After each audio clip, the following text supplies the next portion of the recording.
Cerita dimulai dengan diperlihatkan sebuah keluarga yang lagi bertengkar karena sang suami sedang mengambil paksa uang hasil jerih payah istri untuk bermain judi online. Mereka bernama Karyo dan Tini. Nyukupin kebutuhan kita sama anak-anak, kamu enak-enakan begini. Sementara kehidupan tetangganya yang bernama Asni dan Badrun terlihat sangat harmonis, walaupun umur mereka terpaut sangat jauh, sehingga membuat Karyo merasa iri dengan Badrun. Sudah tua bangka tapi dapat istri cantik dan bahenol.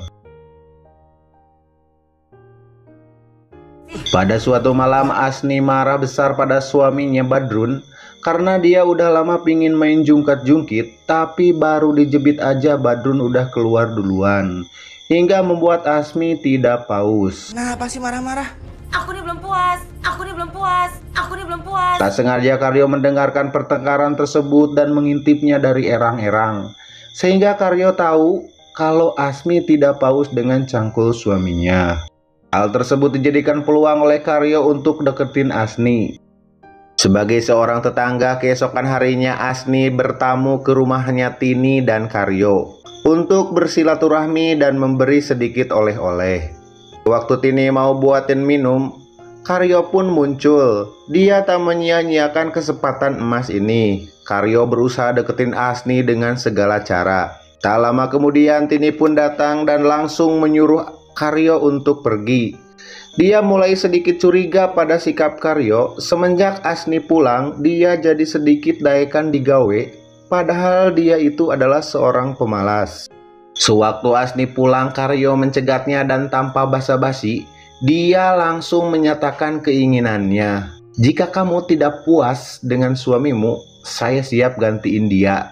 Cangkulku lebih tajam dan lebih nikmat. Itu pasti rasanya jauh lebih nikmat. Dengar semua itu, Asni pun marah dan langsung tampar Karyo.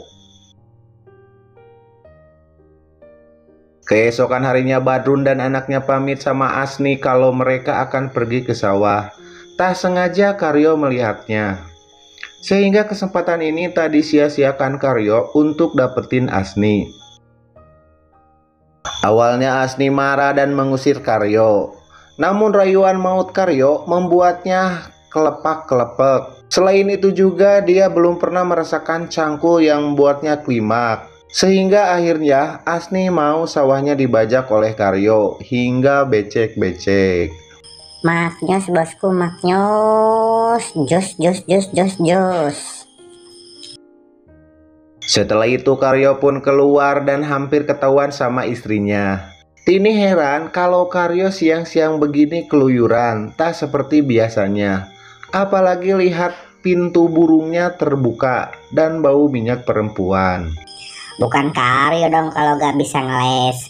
Karyo pun beralasan pada Tini kalau dia habis cari kerja bersama temannya. Besok harinya lagi-lagi Karyo dan Asni kembali membajak sawah. Cangkul dan sawah tersebut beradu sampai beberapa kali, hingga membuat sawah yang tadinya tandus menjadi subur makmur. Aku tuh gak nyangka kamu asin aku banget. Namun kali ini aksi bejat mereka hampir ketahuan Badrun yang pulang cepat dari sawah. Karyo dan Asni pun kaget dan kebingungan apa yang harus dilakukan, sehingga akhirnya Karyo terpaksa ngumpet di bawah risbang.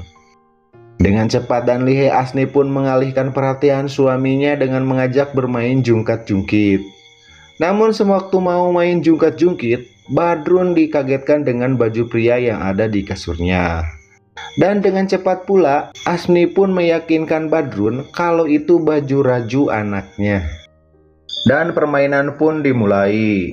Asni langsung jenggangkan Badrun serta ambil cangkulnya supaya cepet-cepet bajak sawahnya.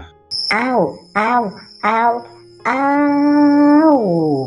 Permainan yang sangat sengit membuat Badrun kecapean dan sampai ketiduran. Pada kesempatan itulah Asni menyuruh Karyo untuk keluar dari persembunyiannya dan cepat pergi dari sana. Berbulan-bulan lamanya mereka menjalin hubungan bejat tersebut, namun ironisnya tak satu pun orang yang mengetahui hubungan mereka. Karyo kemudian pergi lewat jalur belakang dan hampir kepergoki istrinya Tini. Tini pun marah dan curiga kalau Karyo dan Asni ada main di belakangnya. Namun Karyo pinter ngeles kalau dia itu abis benerin gas. Tini kemudian peringatkan Karyo kalau sampai ketahuan ada hubungan dengan Asni, Tini pun tidak akan memberi ampun Karyo. Beberapa minggu kemudian Asni kembali bekerja sebagai IRT di luar kota. Namun bayangan akan nikmatnya cangkul Karyo terus terngiang-ngiang di kepalanya, membuat dia tidak fokus bekerja. Apalagi saat ditelepon Karyo HP-nya tidak aktif, sehingga membuat Asni emosinya naik darah. Karena Karyo coba menjauhinya. Asni kemudian izin sama majikannya untuk pulang kampung dan langsung samperin Karyo di rumahnya. Sesampainya di sana, Asni ancam Karyo, awas saja kalau kamu terus menghindarinya, kamu akan tahu akibatnya. Tak lama kemudian Tini datang dan semakin curiga kalau ada sesuatu di antara mereka. Asni pun kemudian kasih oleh-oleh sama Tini dan kemudian pergi ke rumahnya. Selang beberapa menit Asni telepon Karyo dan mengajak ketemu besok.